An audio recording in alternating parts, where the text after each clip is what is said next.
Hello and welcome to Bonus Bookworms. It's the show where we read a bonus book and then talk about that bonus book. This is our debut bonus episode of Season 3. I'm thrilled to be here. With me, as always, is my beloved co-host, Joe. Hello. I'm also the bigger, better brother with this new mic. And how are you doing, Joe? I'm doing fantastic, Alex. I got a new mic. That is a nice mic. Who gave you that mic? You did. It's too bad you don't have enough money reserved for your own there, huh? Yeah, it's man, what a great Christmas gift that you got. It is. This is our first use of it, so we'll see how we do. Well, I'm too loud according to No, you're a little closer. I'm too far away. Yeah, this is going to be a little getting used to. It's a little bit different from the other one. So we will see how it goes. We apologize for any sound problems Alex has. So, yeah, normally if we go louder or quieter, it's due to gross incompetence. This time it is due to a new tool that we are using. I got too many things coming out at once. Well, that is perfect for this episode. So yes, as our special Valentine's Day episode, I wanted to take a load for Joe and you do that quite often, yeah, Alex. Take it off his plate and share the load, as they say, because you worked so hard during season 2. I wanted to at least start with a gesture. Start before you disappear from the face of the earth again. Yeah, exactly. After next month. Yeah, you got it. So this episode is all me. I have read the book. I have come up with talking points. Did you actually take notes? I did not take notes. They're all up in my noggin. Okay, so this is going to be a very short episode then. This episode's either going to be 20 minutes or 2 hours, depending on how much I want to edit out. But I do have some things to say. At least you're editing. You've had all the editing duties lately. It's been kind of nice. I'm enjoying it. Including this one. I've had the last 3. I'll get the next one, Alex. Don't worry. I'll get the next 2 probably. Yeah, you might actually. Actually, was it? Which is actually, having 3 off in a row is a record because I've basically done all of them last 2 seasons. There's very few that you did, Alex, other than your 8 books. Yeah, I probably did about 10 out of the 20-something that we made. Oh, I say we, but you primarily made. Like, why would I edit it? I wasn't even in it. Come on. Yeah, except that you were in for a bunch of them. Yeah, that's true. Man. Things have slowed down for me, though, so that's just grand. And I was actually able to read an entire extra book just so I could talk to you about it. And I have no clue what this book is. I've had 0 warning, so I apologize to everyone when it turns out to be another pillow smut book. Well, let's not bury the lead anymore. It is a pillow smut book. All right. They did the third one? This is the third and final Are we copy. sure it's going to be the final copy? She only sold 1 copy? Yes, this is the only copy she sold. No, it is actually even says on the back, the final entry in the Stuffed series is here. Oh, boy. So you asked, after we did Double Stuffed, what you might call a third book. Because Triple Stuffed isn't really a double entendre. There's no pun there. So you'll be delighted to know that Silvia Morrow, who is, as of this point, our most covered author, did not disappoint. She called it Stuffed Shorts. Well, then. So I gather it's a double entendre with a bunch of short stories. You are 100% right. God, I'm smart. You might actually be able to tell me the plot of all 3 stories in this book. The plot? There's a plot in any of these books? Wow. You act like you've never heard the word plot in regards to these stories. What plot? That was great. Was there a plot in the first 2, Alex, other than fucking a pillow and then a fish? No, that's it. Yeah. Okay. But you remember how Double Stuff ended? Can you remind our gentle audience? I've honestly scratched that from my mind. Like it took some screwdrivers up the nose into the brain cavity to get rid of those 2 books, but I might have scrambled a little bit more than I meant to, but it's pretty well scrambled out of there. Yeah, Joe gave himself a lobotomy after that's double stuffed. So I might not hate it as much as I didn't have to read it, Alex. Yeah, you might just enjoy being told about it because there's some silliness. I didn't pull out any quotes, but you know how it goes. It's pretty you know basic what the dialogue standard. is. You know how the storytelling is. She does take a few classic storytelling styles that I'm excited to talk about. But yes, there's styles in this book. Yes, there are. So there are 3 stories, 3 novella-length stories within these hollowed pages. So are we sure this is I get it's Valentine's Day month kind of thing. Are we really sure this is how we want to start off our bonus episodes? Scare the fans off so quickly? Yeah. I mean, I get it. We got 5 people listening, 2 of which are me and you, and then number 3 is our mom. You think Mom downloads these episodes? Yeah, probably not. I think she's our YouTube audience. She's the one who goes off on the comments. Like, you guys gotta stop this. But so we're gonna scare off our 5 listeners here, Alex, and just starting off with pillow smut. So hard and heavy here. You are so silly. I want to show you something real quick. That's we're annoying. Gonna have some problems here. Alex is moving around with a mic. Yeah. So if there's an issue, I apologize. But take a look at that stack of books that's next to you. I see all the spines? Yeah. They're all facing a certain direction. Yeah. Yeah, all facing down towards the table that they're on. I see that. Yeah. I'm gonna put stuffed on top of it. So Amazon printing wasn't the greatest. Yes. So obviously Silvia Morrow did not put a lot of effort into this. Are we sure it's not done Asian style, or you read backwards? No. I think the spine is upside down. Well then. Yeah, so obviously this is not a big enough money maker for Miss Morrow there to be spending a ton of time, unless if this was just typical editing mistakes, and the second edition will have the correct spine and all edits made. Kind of like your books, Alex. Yes. That's sometimes in the self-publishing world, things don't come out just as they're supposed to be. Sometimes your spine comes out upside down. Sometimes the edits that you thought you get, you accidentally uploaded the wrong draft, and all of a sudden your book is full of typos. So whoopsie daisy. Alex thought he put it in the right draft. He did put in the right draft. It still was just filled with typos. Yeah, maybe I didn't hit save on my Google Doc. Yeah, I think Alex just missed a lot. That thing you don't have to hit save on. I'm glad. I was half worried that you were going to spike your headphones and walk out of the room as soon as I whipped this book out. It's a new mic. I can't damage it. I wanted to trap you with a luscious gift. But I was going to tantalize you, saying, like, you can't spike your headphones and walk out because I have a special announcement at the end of this episode. Uh-oh. Oh, yes. Oh, boy. This could go anywhere, people. I have no clue what this is. Alex, are you leaving the show? This is going to be your mic drop, like, and I'm out. Joe, I've only have enough for one gift for you. And that was the microphone. You're stuck with me.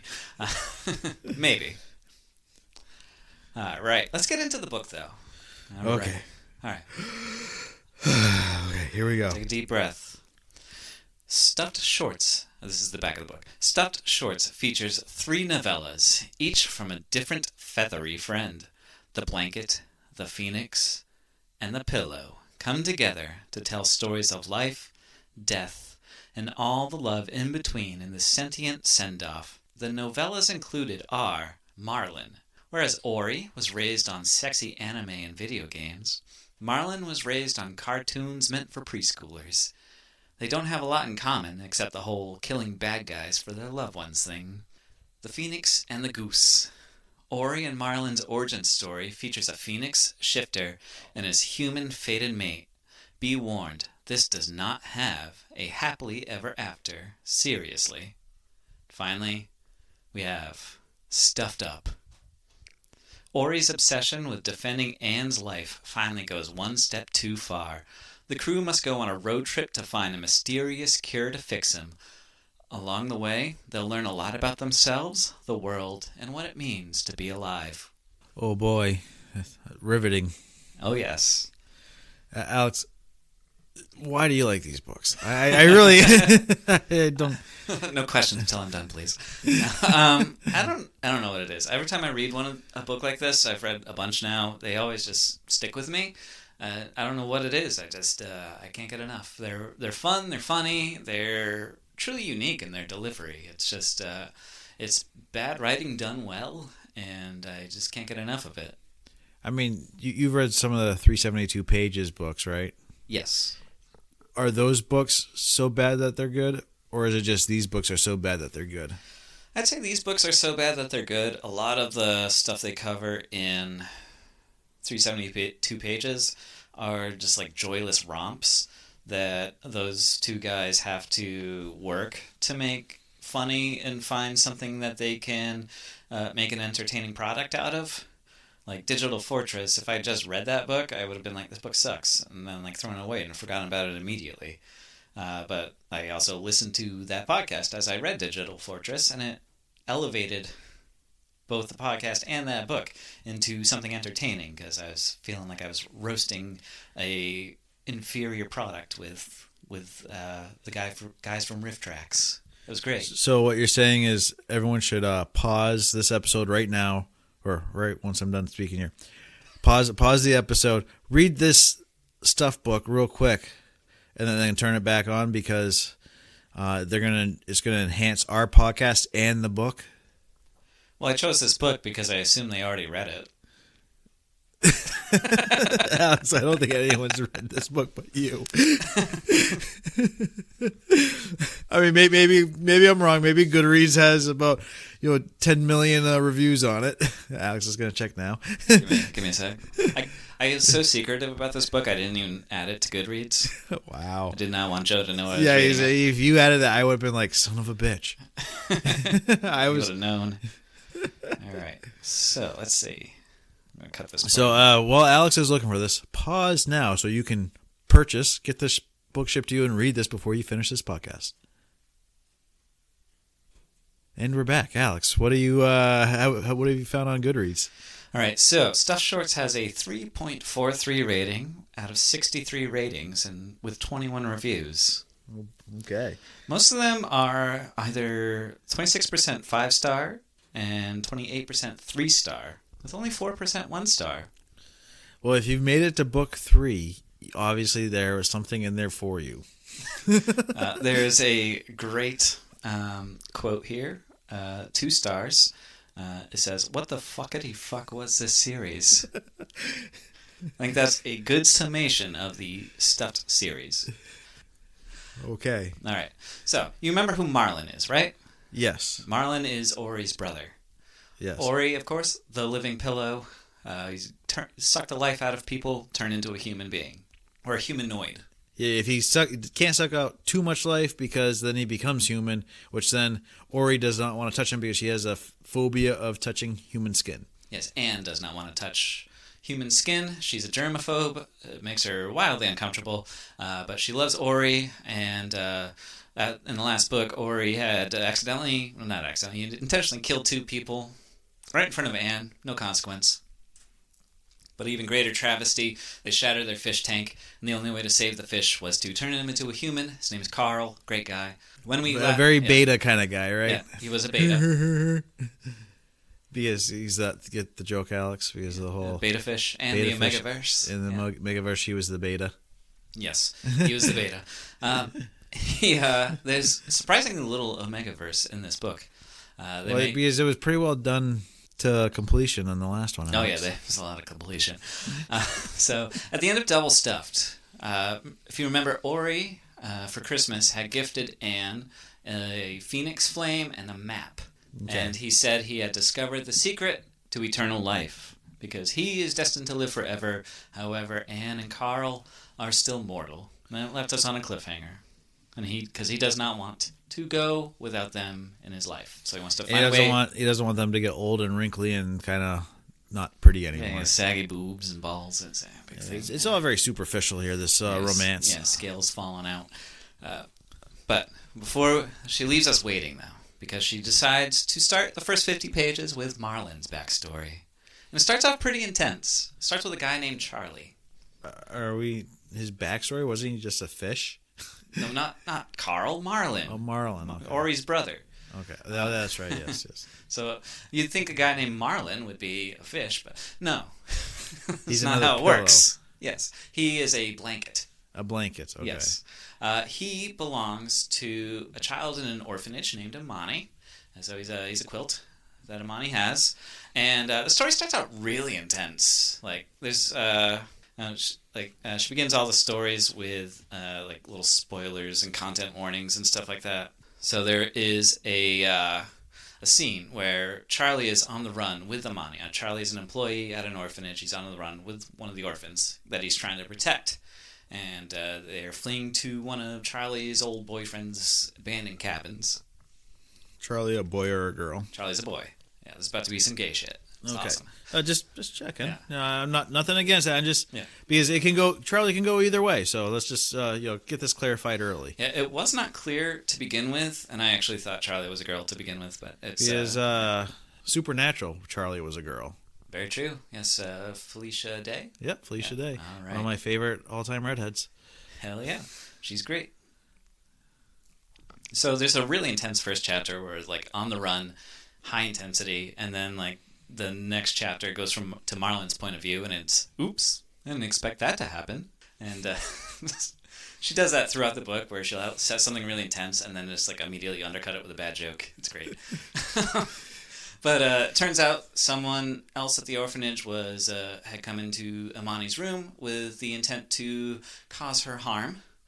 Charlie caught him before anything happened. They were fighting, knocked him down onto Marlin, who had been thrown to the floor at that point because he was just a blanket.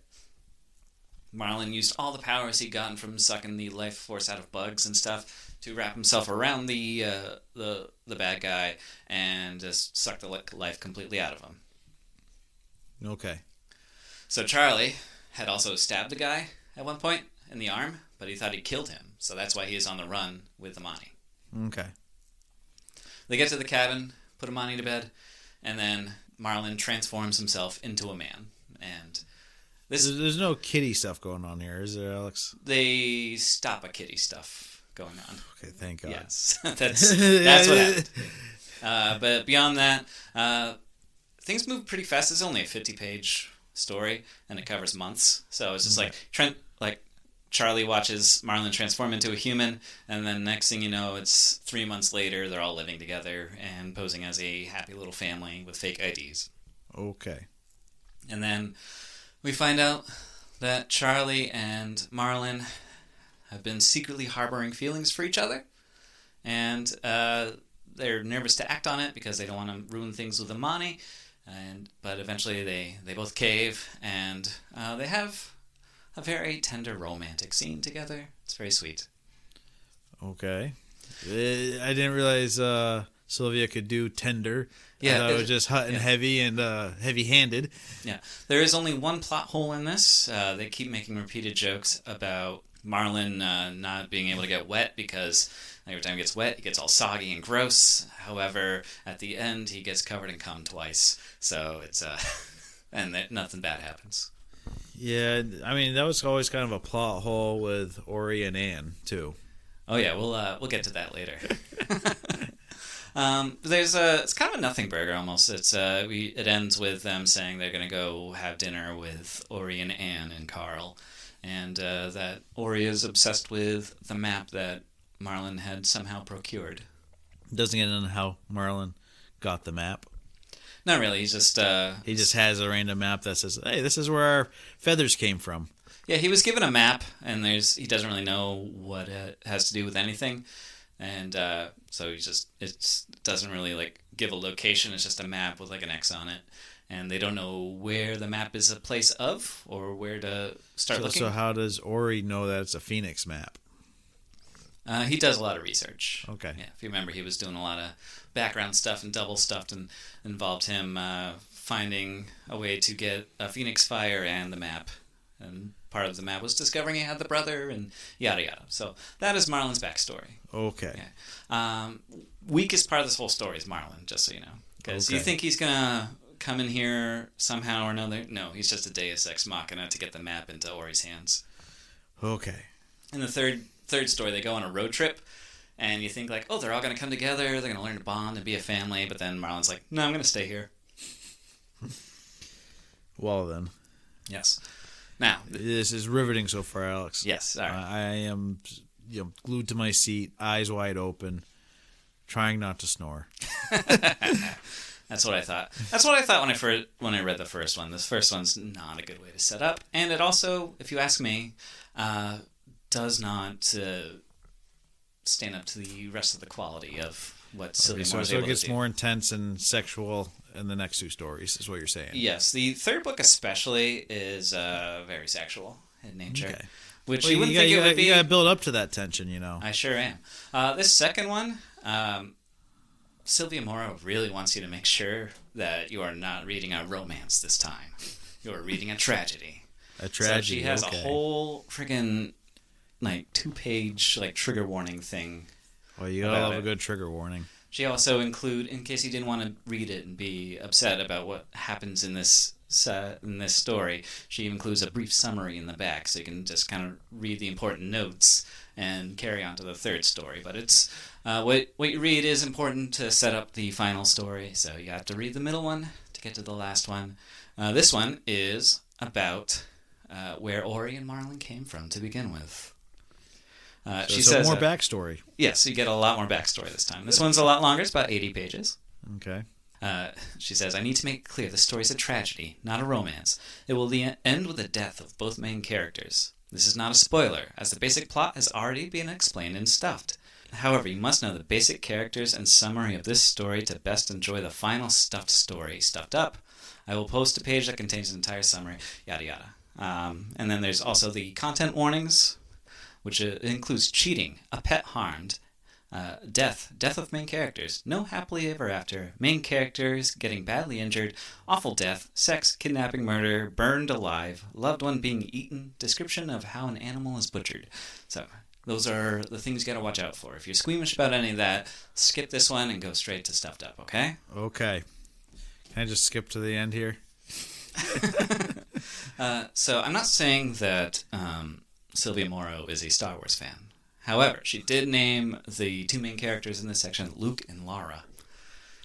Okay. Yes. So Luke is a phoenix. He can shapeshift into a human, but he is a phoenix. He is engaged to a woman named Iris. Okay. Iris is also a phoenix, but she is materialistic, vain, and very... I thought the whole idea of a phoenix is that there's only one. And very cruel. No, there's a whole... We're getting deep into the lore here, okay? There's a whole society of phoenixes. And Iris thinks she can be, one of the head of the phoenix societies. This whole, Order of the Phoenix, to reference a different book series. So she's a big wig in the phoenix society. And she's got an arranged marriage with Luke. And everything's hunky-dory. Until Luke meets Lara. Lara is a shoe shop girl, human girl. Your usual fairy smut. You got the 300-year-old phoenix falls in love with the young adult human. They have so typical age play stuff that's just really creepy when you give more than a second's thought to it. Exactly. Yes, you get the idea.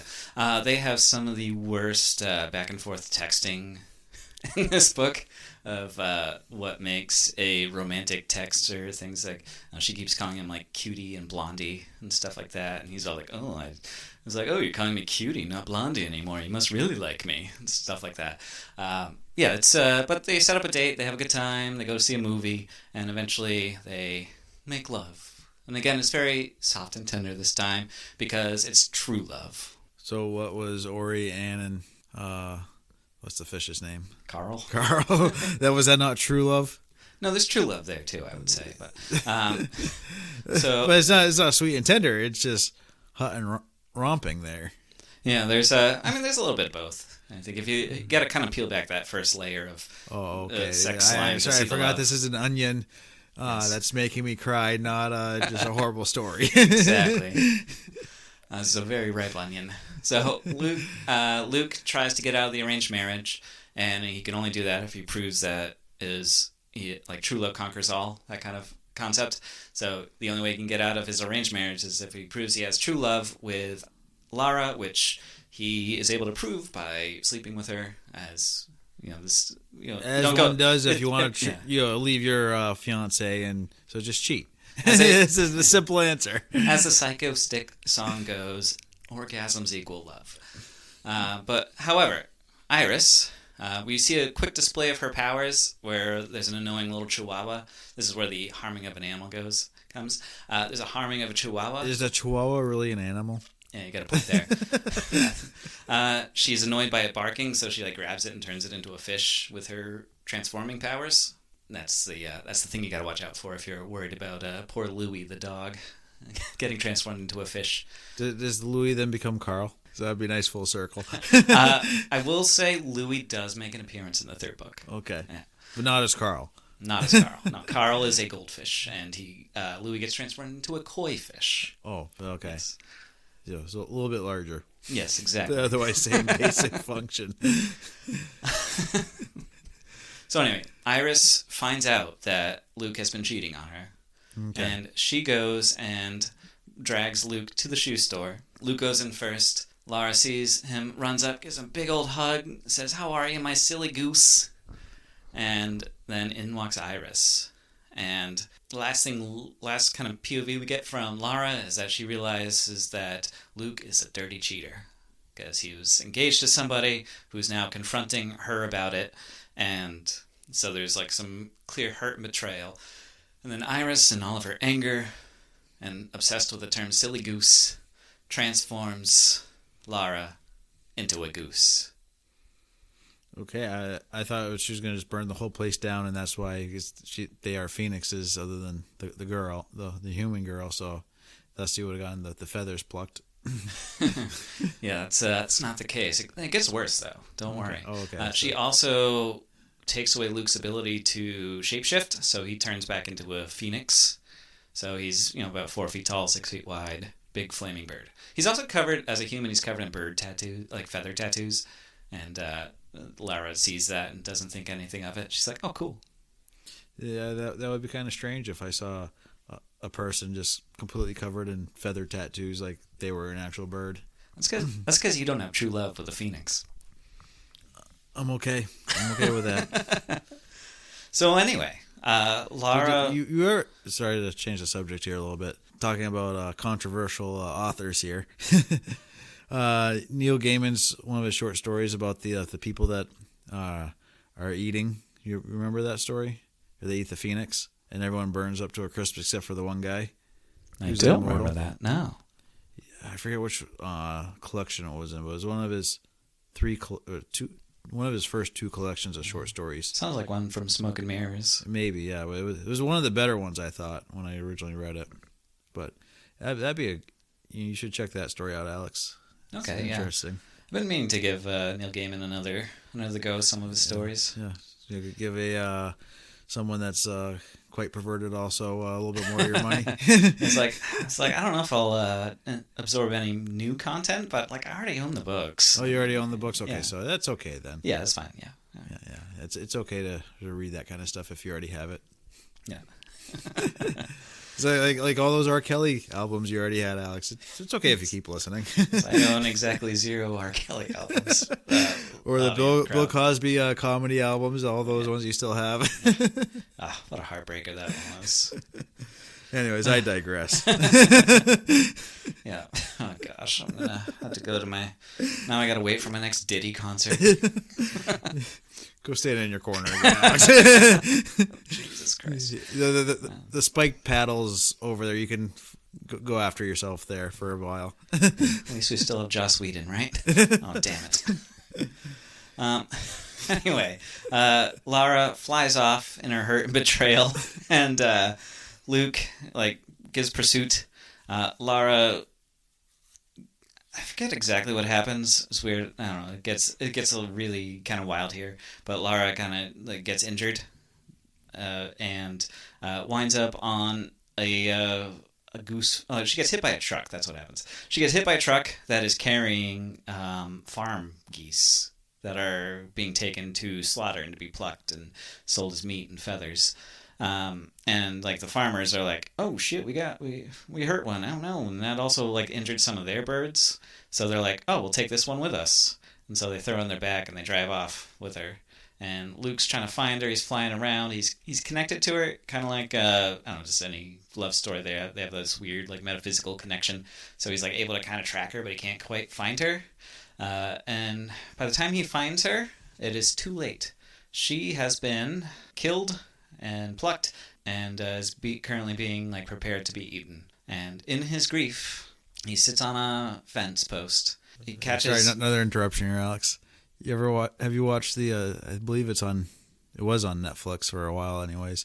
Migration, the ducks. I have not. Oh, there's amazing one-liners in that. What's his name? Danny DeVito plays one of the voices.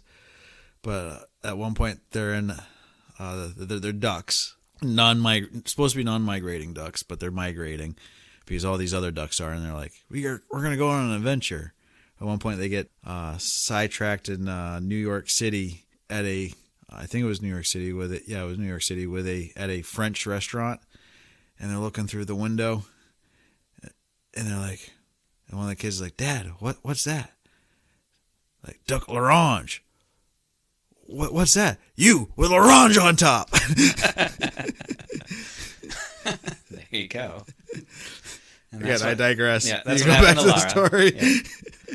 So Lara's goose is cooked, and Luke sits on a fence post. He catches 2 feathers on the fence, and they float away towards the barn. And then he self-immolates.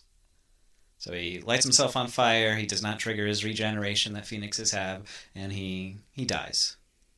And those 2 feathers that came off his body, by Phoenix law, he was supposed to make sure his feathers never get back out into society, but he lets them drift off in the wind. And and later on, the final chapter is someone coming to buy a pillow. Yeah. So basically, because it's goose feathers, obviously they're when they're plucking the geese to kill them, they're collecting the feathers to stuff wherever, or making it to quills and all that crap. Yep. Yeah, they wound up as part of a down pillow and a down comforter. Got it. All right. Is that the end of that story? That is the end of that story. Thank God. I know. So, I think 3 stories is a little much. Does drag. However, the 3rd story does not disappoint. It would have dragged if you only had those 2 stories and not got this last one, Alex. Would it have been as good as the other 2 books? Or could she have just done one short novella of the last one and skip all this backstory? Honestly, the way she wrote Stuffed Up, you do not need the rest of this. So all you needed was the last story. All the other stuff before this was just kind of pointless. This could have been a 120-page story, and it would have gotten the point across. Okay. She could have put some aspects in just... If you wanted to do a separate thing with the Phoenix and the Goose, that would have made perfect sense. That would have been a nice 80-page story. Perfect. The Marlin story really didn't need to be written at all. I guess so. I'm just trying to figure out, if she could have just edited those first 2 stories down to about 10 pages each, and then thrown them into some sort of weird stuff into the last story, it would all worked. Yeah, she could have summarized a lot of, she does summarize to a degree from a different point of view what happens in Phoenix and the Goose, and like I said, Marlin turns into a big nothing burger anyway. So I feel like Marlin could have been a quick thing early on in the story, and then the goose and the gander there being a kind of a folk tale mythos kind of story told in a fairy tale style somewhere in this story, and been kind of, I said, kind of a mythic. This is how we started, but it seems too fake to be real kind of thing. But there's some truth behind the kernel. Yes. And I think she definitely could have edited it down to just be a more concise story without 3 separate stories to go. I did like the way she told Phoenix and the Goose, as cringe as some of the dialogue was. It's some of the worst dialogue I've ever read. But it's one of the better parts of the whole book in general is that one. It's nice to get into a different point of view, especially one that's not as rushed as Marlin was. Because Marlin, even if you just did 2 stories in this, that would have been fine. Do you think it was trying to get a word count to get it up to novel length? I don't think so. I mean, Stuffed is only 80 pages. Okay. I think she was just trying to... She gets really lore heavy in this. I think that just bloated it out. Okay. I don't think she entirely had the best ideas on how to dump the lore, but she dumps it out regardless. And it works in the end, but at the same time, it's like, you could have done this a little more differently. Because these stories, just sentient object romance books tend to thrive on brevity. The shorter they are, the better, I find. So kind of like what we were saying with Cuckoo's Calling. Brevity exactly would have been, J.K. Rowling's friend on that one. Yeah, there's only a few books where longer is better. This one... She did not say that. Yeah, exactly. Anyway, let's get into Stuffed Up. Okay. So we pick up... Is there a lot to do with shorts in this one? Because it doesn't sound like the double entendre seems like it's only just short stories, not the, nothing to do with actual shorts in the stories. There is a joke in this where they're asking where the Phoenix Flame is, and Carl pulls it out of his jorts. Jorts. And Anne flips out. You had the Phoenix Fire in your jorts? Jorts, okay. Anyway, so this picks up right where we left off on Double Stuffed. So it's Christmas, or he's talking about immortality, and they decide to invite Marlin and Charlie and Imani to dinner. Ori is being very standoffish towards Marlin the whole time. During that, they're trying to... Carl spends a lot of time trying to figure out what the map is a map of and how to use it. And then Ori, Carl, and Anne all touch the map at the same time. The room starts to glow. And in walks a weird bird lady. And she tells Ori, you got to stop what you are trying to do. And Ori's like, no, I'm going to try and do this. And then she punishes Ori by turning him back into a pillow and stripping him of all his powers. So she took the feather out. Essentially. But he's still alive. Oh, so he just has to suck off more life from other people to regain it? He cannot do that anymore. Oh, okay. So he is stuck as a pillow. Anne flips out. Carl does too. They're big meltdown. Except 3 pages later, Carl and Anne start flirting with each other and getting a little more intimate. Well, the beta is I can finally be an alpha finally.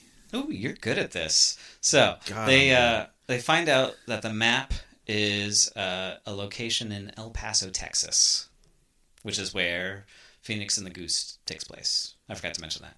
So way to bury the lead, Alex. I know. So they start a road trip down to El Paso, Texas, and Anne is flipping out the whole time. There's a lot of hotel talk because she's a germaphobe. She hates hotels. And Carl, they can't just sleep in the car. Yeah. Well, she wants to do that, but Carl insists that she sleeps in the hotels with him. Okay. Carl discovers in Ori's absence that he kind of likes the being a little more dominating, and Anne described she likes Carl being a little more dominating too. Is Ori going to become the beta when he comes back? Oh, you have no idea what's going to happen. You are not going to predict this at all. You might predict it a little bit, I don't know. But so Ori is it going to still end in a 3-way, or is it going to be a full-on orgy? It's going to end in a 3-way. Okay. Carl, though, he's talking about how, Ori had all this time before he became a man, so he got to see, he learned all about Anne, everything that Anne likes, and, he got to learn about her fascination with anime and all of her hobbies and interests, and he's still trying to get to know her, but then he gets all, dominant on her, and he tells her to do to Ori what she used to do when he was a pillow, so he forces it, makes her masturbate with the pillow, and then he has sex with her in the hotel room, and that actually makes her feel a lot better. He's being dominant in that way with her, and Ori's kind of into it too. He's like seeing this new side to Carl, and he's both like enraged by it because he's the alpha, but he's also like into it. He's like, oh, this is like, ooh, I'm gonna have to explore this side of him too.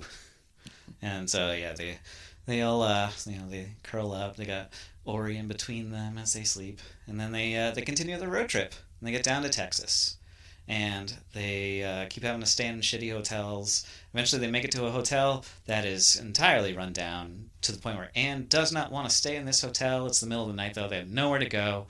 And she's running back to the car. She's going to sleep in the car this time, when all of a sudden there's a strange man standing by their car. And he asks Carl, like, hey, are you the bird guy? And Carl's like, no. Well, he says yes because he's unsure of what's going on. And he just wants to hide their identities a little bit. And the guy reveals himself as the person who gave Marlin the map, as a way that his handler or boss secretly wants to summon the feathered people to her. Is Marlin still in the picture here, or did he bugger off? Marlin, Charlie, and Amani all stayed home. They're back in wherever they live. I forget where they live. Doesn't matter. Ohio. Yeah. They did not come on this journey at all. Okay. Like I said, big nothing burger. They could have, there was some tension between Marley and Ori. They could have bonded. No, they summarized that in a chapter at the end of the book, or a sentence at the end of the book. We're like, I actually like Marlin now. But anyway, okay. We meet. So the guy leads Carl and Anne to a mansion in the middle of nowhere, Texas. And that mansion, guess who answers the door when they get to that mansion? The bitch that got cheated on?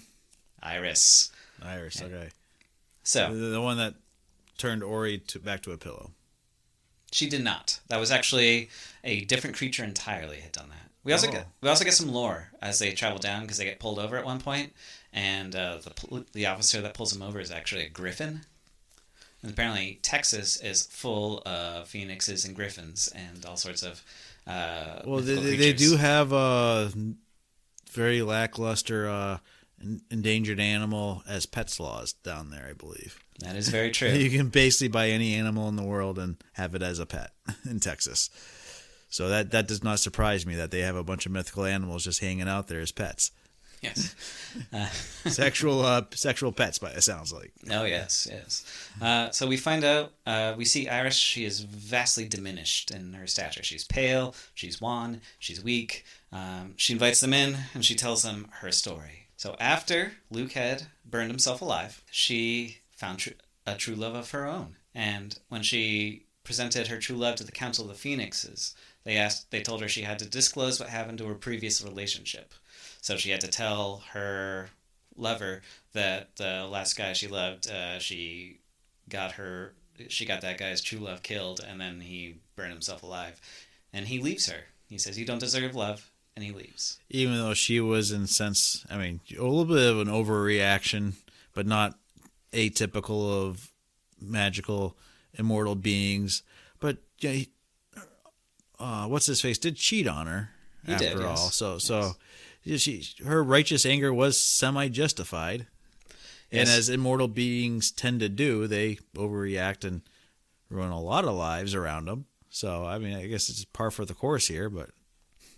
Yes, she said her intention was to turn into a goose for a little bit, and it just got out of hand. I'm sure Zeus said that to all of his victims also. Yes. I was just going to turn you into a cow for a little bit. Yeah. I was going to turn you back eventually. I was like, I left Prometheus there. Oh, silly goose. But yeah, she feels guilt over her actions that led to because it made it so she couldn't have her one true love. Yeah, and she's sorry to keep interrupting, Alex. Go for it. These phoenixes get one true love, but Annie gets two. Pretty much, yeah. That's how it works. Okay, just checking.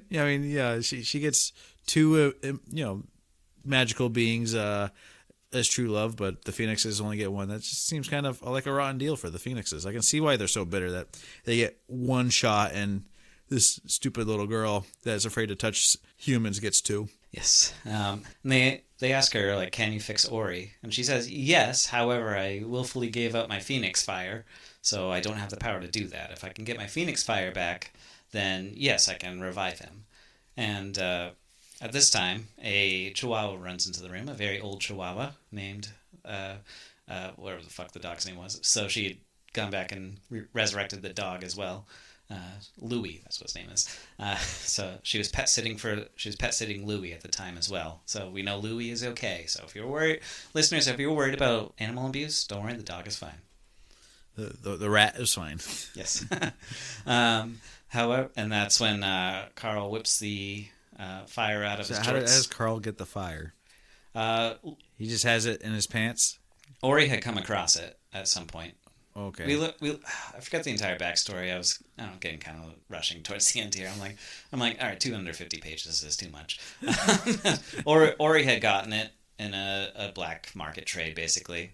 Oh wait, I do remember actually. He a governor had come across it, like he bought it, and then the governor was kind of into a bit perverted, as governors tend to be sometimes, and he'd sell the Phoenix Fire to Ori for a price and also a couple pairs of his underwear. Oh, but that's where the shorts come in. Yeah, but Ori's like those were like, the underwear is part of me. It's part of my. I transform and I'm fully clothed or fully naked, so I can't risk sending off part of me to him. So I sent him Carl's underwear. But it all works in the end. They take a gamble. They trust Iris, and this is kind of where it's like, there'll be some cool tension. Like a writer would turn this into like a cool action sequence or some sort of caper where they have to like force Iris to do it. But no, she actually, indeed, did turn over a new leaf, and she does want to make things right. She has vowed to put things as right as possible. Since Ori is part of Luke, he's not Luke. He's not Luke's offspring. He's just got a small part of Luke within him. She resurrects him. And this is like the end of the drama of the scene of the whole book, because everything's put back to as it was. And so the last 50 pages of the book is just pure sex scene? Kind of. Ori decides to have a little bit of fun as he's being resurrected. He decided, like, hey, I only made myself a man because that's what Anne wanted. So he decided to have a little fun and come back as a woman. Okay. Yeah. So Carl gets to stay the alpha and...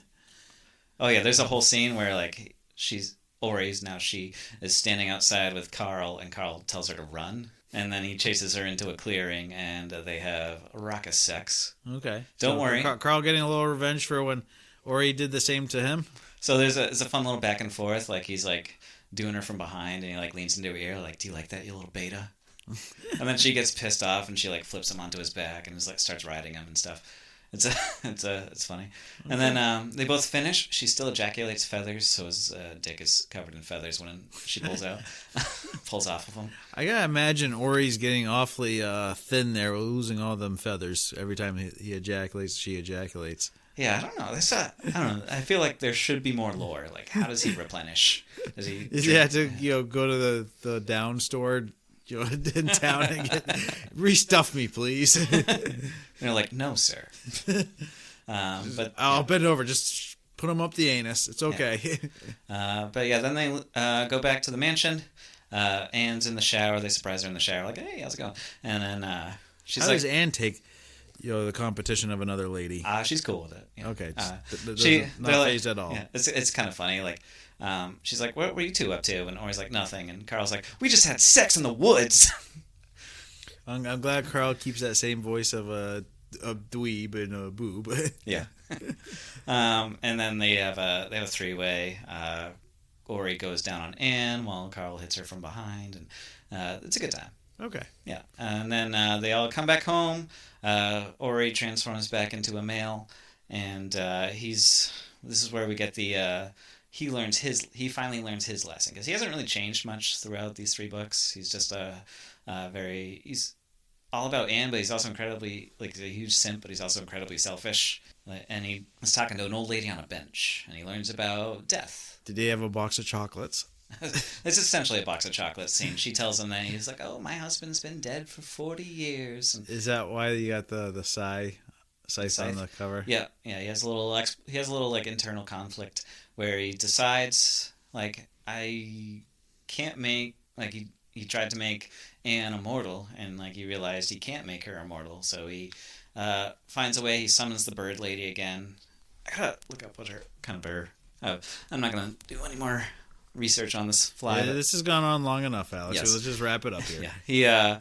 He gets her to cast a spell on him that when Anne dies, he dies. Okay. And that's the story. That is Stuffed Shorts by Silvia Morrow. Okay. Well, I'm glad we're done with the series forever. No more books. Alex, you're not allowed to pick bonus books anymore. Folks, this is why I think, because after season 2, we did that double stuff fairly early on too, didn't we? I believe so. I think that might have been why I was like, you know what? I'll take over all the bonus episodes. Maybe this is Alex's plan from the whole time. I've been planning this for months, just so you know. I'm like, as soon as I saw there was a third book, I'm like, hell yes. I got to keep this a secret. I told Becky though. You told Becky wasn't aware I was doing this. I'm gonna strangle her. Yeah. So I agree. We don't need to do any more stuffed books, especially hopefully. We don't have to do any more pillow books. I think this will be the last pillow book. I don't see Silvia Morrow returning to it. She actually I saw she had a book that was actually published through a publishing company. I follow her on Instagram now, and she was talking about she actually got into a lawsuit with them because they were like withholding profits from her and stuff like that. That's a fairly common thing. Yeah. So that was a big mess, but there are. You gonna try to interview her, Alex? I might reach out someday. I don't know. I'm nervous. Right. I'm your biggest fan. I think I might be. I've read all 3 of these books. I'm reading a 4th one. And did I tell you one of my Medium posts I wrote? I bashed a book, by Tim Powers, and he actually followed me for like 5 minutes. I think they read the post. I think it was on Substack that he read it on, and then immediately unsubscribed. Man, you got to take the good with the bad, man. Yeah, I know. I felt a little bad, but at the same time, like, he's a big enough author. He's not a household name, but 80s, 90s science fiction fantasy, he was one of the dominant figures back then. If you were in the know, so I feel bad, but at the same time, he did well for himself. So yeah, he's fine. Yeah, I'm not costing him any money at this point. That's for sure. Yeah, exactly. Yeah, but I enjoy these. I enjoy these sentient object romances. This one, I would say, diminishing returns. Like we were talking about, it could have been done differently. Like when Iris was telling her story about regretting all these things, that could have been a 10-page summary about for the whole story. Yeah. About the Phoenix and the Goose could have been 10 pages of just like this happened. Well, I feel like I could see her perspective through the whole story not working, but there could have been another way to work that in as, like I said, a fairy tale type story, and then you get Iris's side of it, kind of countering some of the story by saying, "Oh yeah, the gist of it is true." Yeah, like I think that would have been a much more interesting thing. Yeah, even if it was just like Luke and Lara both kept a diary or something, and they read the diary. Well, you could have had, because you have all these mystical beings apparently just roaming around Texas. Why they would want to go to Satan's asshole of a state, I don't know, but that's where they are. You could have had some mystic old man come down and say, "I have a story to tell you," and they're like, "We don't care." Well, I'm telling you anyways, and then have a 10-page, story of the goose and the gander. Yeah, exactly. And I would still give this book like 4 stars. I liked it. Okay. It's a lot of fun. It's a good time. Just tighten it up a little bit. Remember the first book where I said it was kind of could have been Anne having a psychic or psychological break because of a sexual assault. Book 2 didn't quite carry that same kind of tone to it. This book follow up on that kind of aspect of it at all? Yeah, that would have been like real mindfuck if that was the case. Also, like, I think I texted you, like, what if the assault in Double Stuffed with the two security guards? Like, what if the rest of that book was her trying to cope with that? Yeah. It's like introducing a second lover and everything. But, no, I think, I like it with a happy ending fairy tale, too. Okay. Like, that's just fine. It would have been such a dark turn if that had happened. Oh my god. It It would have gone from 4 stars to 6 stars, basically, on a 5-star rating. It would have been like the end of Roseanne when you find out like Dan was dead the whole time and this is all in her head. But yeah. No, it's a good series. Silvia Morrow, ton of fun. Every time I read her, I enjoy it. Alex, if Sylvia, you're listening to this, Alex wants to do an interview with you. Yes, please come on our show, Sylvia. I will. Even Joe will be respectful. I will probably not be in on the interview, to be honest, because I will be a sarcastic asshole. But Alex, who is a true fan, will give it credit where credit is due. And yes, I feel like my perspective on these books is. I will listen to it if that's. I would greatly enjoy learning more about like what drives someone to write books like these, because she's just released a book about it's called Insert Token for Love, and it's about a slot machine that they fall in love with, like romance, and she's got like My Date with Boba Tea, and it's a bunch of stuff. She's I'd say she's one of the leading voices in this niche genre, and I'm gonna stand by that. So basically, she's the giant of the industry for inanimate love. She's like the Tom Brady of inanimate love. Tom Brady or Mahomes? I don't know, I'll ask her about her ACL when I interview her. Maybe if Mahomes and Tom Brady had a baby together, this would be...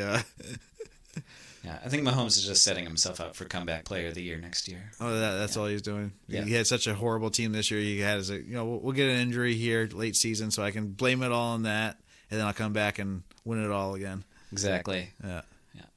Him and Chris Collinsworth are not done. But we got distracted. Joe, before my announcement, do you have any questions for me? Can I pull this trigger now so I can kill myself? Okay. Well, that took a dark turn. Joe's dead. What's your announcement, Alex? All right. I have been thinking about this for a long time, and it's been something I've been wanting to do for a while now. And let's make it not so dirty after this. I think we already need a shower, Alex. Let's just stop gilding it and just get it over with. Trying to be serious. Releasing concurrently with this episode will be my Medium account. Oh, shit. Hell yeah. I will be reviewing exclusively sentient object and weird fairy smut books. Are you going to get a Substack too? Post on both, or just doing Medium? No, I haven't thought that far ahead. I've only thought about Medium. So I'll probably just be doing Medium. If Substack looks like an option, I'll explore that as well. But right now I'm planning on releasing a Medium. I know you're going to have a few people following you, Alex. So. Excellent. Dropping will be my first 5 reviews. I'll have all 3 stuffed books up there. I've got The Cock and Me, a chicken shifter romance, and also Get in My Swamp, an ogre love story. It's going to be a good time. I'm going to try and release at least semi-regularly. I've read a bunch of these weird smut books. I'm hoping to review them all and to keep on reading them and post them whenever I can. It'll probably be irregular, but I'm really excited to be doing this. Are they going to be safe for work, Alex? NSFW, baby. Okay. Anyways, you got anything more, Alex, other than your Medium announcement? No, that's all I got. Okay. We are all stuffed up with this one. Next month, we are reading my pick, which is going to be much better than both of Alex's starting picks here. My first pick of the season is The Death's Head, which is by David Gunn. And, it's going to be a military sci-fi, so buckle up and get ready for that wild ride. There is sex in that book, too. There is, which is normally something I don't enjoy in my books, but this is just such a off-the-wall crazy shit happening. It's just like, whatever. Yeah, it's pretty. Like I'm only 40 pages in, and it's pretty wild. Body count's already outstanding. It's kind of like when Arnold Schwarzenegger and Sylvester Stallone had that competition who could have the movie with the most kills. And I forget which one it was, where they're actually, I think it was the Schwarzenegger movie where he's walking around shooting the 50 caliber from the hip. Oh yeah, Commando. And they literally got the numbers over each guy he shoots to say that they killed more than Sylvester Stallone's highest kill rate in the Rambo movies. Anyways, let's see. We have a Instagram at Kendall Bookworms. We have an email, kendallbookworms@gmail.com. If you want to get a hold of us, the DM or email, and I will get back to you. We are looking for bonus book ideas. We're in one episode and Alex is already desperate. I'm out of ideas, guys. This is my last one. There's no more stuff books. We do read all your comments. We're on Facebook and YouTube, as we mentioned. Kendall Bookworms. See, we're on all the major podcast apps and most of the small ones. If you're on Spotify or Apple, please leave a review and rate us to help get the word out about us. We did crest 1,000 downloads on 2025. Thank you very much, Alex. We're not quite at the time of recording this. We're not quite into the new year, but last I checked this morning, we're 38 or 39 downloads over 1,000 in 1 year. So excellent. We're growing, baby. We're growing. We're growers, not showers.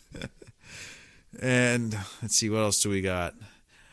Alex is about to have a Medium. I have a Medium and Substack. Look me up, Joe Kendall. It'll be also in the link will be in the description. Alex, are you gonna have it? Do you have a username picked out yet, or are you just kind of flying by the seat of your pants here? Not yet. It'll click the link will be available in this episode. So click that link. Okay. And we'll get that in. Let's see, what else do we got? We're hosted by Podbean. And Alex has got some books for sale on Amazon. We have The Destroyer and Paul Plimpton vs. Ragnarok. Tune in later this year for my next re-release, I guess it is. Yeah, Alex has till Thanksgiving, I believe I gave you. Yeah, you gave me until November. Yeah. Beginning or end, I think, is my choice. It'll probably be the end. Knowing Alex, you'll need every last day. November doesn't end until December 25th, okay? Anyways. I forgot to mention, my Medium, it's all other books that we don't cover on this podcast that I review. If any of those reviews gets over 100 reads, that will be a bonus episode this season. Alex will have to buy that book, read that book, and we will talk about that book in a bonus episode. We do have Between Two Fires, which is slowly crawling up there. We're not quite at 60 reads yet. Let's see if we can push that up there and get that over the hump. Same goes for the books I review. If you want to hear more smut, anything over 100 reviews, Joe will read it, and we will do an episode on it. Bullshit. Joe didn't know this until just now. That is my second announcement. Alex is just mad because I pulled this out on him and he's not happy about it. Anything that we have not already covered on the podcast. If you want Joe to read a book called The Cock and Me, go read that 100 times. Okay, anyways. I think that's all, Alex. That's everything. Alrighty.